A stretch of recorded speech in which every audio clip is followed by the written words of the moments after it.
tayo dito ngayon, fire extinguisher. So, sino pang hindi nakakaalam gumamit ito? So, meron tayong instruction dito. Kanina, sa discussion doon sa task kanina, ang tamang paggamit ay tandaan lang yung word na pass or P-A-S-S. So, P, pull the pin. Pero dahil may safety seal siya, so kailangan natin i-twist. Yan, para matanggal yung safety seal. And then, pull the pin. And then A, aim the nozzle. So ito ang tamang paghawak. Yung nozzle dapat sa dulo natin hawakan, no? Kasi pag dito natin hawakan, pag naglabas tayo ng pressure, magluluko yan, magaganyan yan. So dito natin hawakan. And then, ano ba yung una? Aim. Pangalawa, aim the nozzle. Saan natin i-aim? Sa base ng fire. And then S, squeeze.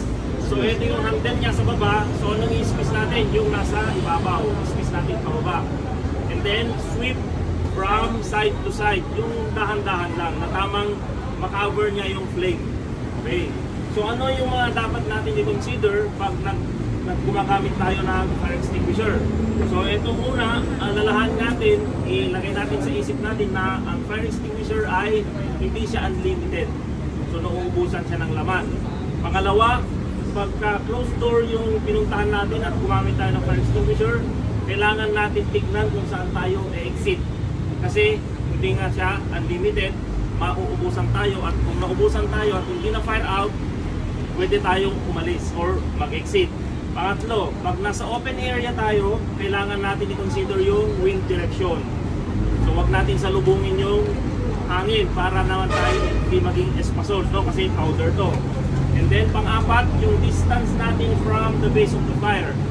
Bakit natin kino-consider yan? Kasi pag masyado tayong malapit, hindi pa siya masyadong nag-spread. So kailangan natin ng distance 8 to 10 feet ang distance natin from the base of the fire para tamang naka-spread na yung powder, yung dry chemical. So yun yung mga dapat natin tandaan sa paggamit ng fire extinguisher. So mamaya, demo tayo, magsusunod tayo doon at i-demo natin kung paano ang paggamit ng fire extinguisher. Okay, so may mga tanong tayo sa fire extinguisher. Okay, Sir, paano malalaman namin kung expired na yung fire extinguisher? Ayun, magandang tanong yung tanong ni Sir. Unang-una Sir, baguhin na natin yung lumang paniniwala na may expiration yung fire extinguisher. So, wala pong expiration yung fire extinguisher. Yung laman nito, walang expiration. Pero bakit tinatawag natin na expired or for reconditioning na? Ayon sa batas kasi, kailangan ma-recondition yung fire extinguisher once a year. Dahil, masisira din itong mga other parts niya.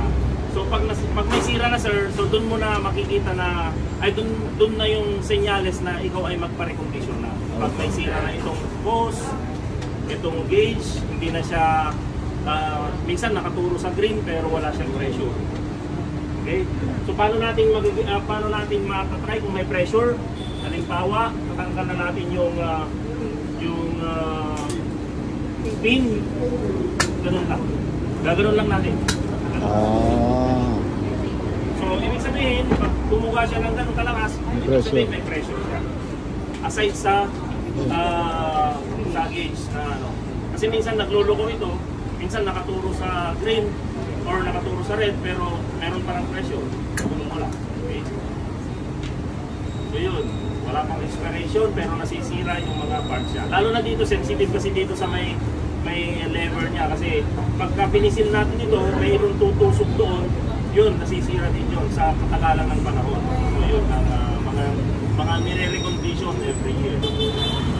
Okay, so ano pang tanong tungkol sa fire extinguisher? So ito, ang laman nito ay dry chemical powder. May mga markings siya, so effective siyang gamitin sa mga Class A, B, and C na fire. Ayan, A, B, C. So A, B, and C na fire. Kanina, na-discuss kanina yun. A, B, C fire.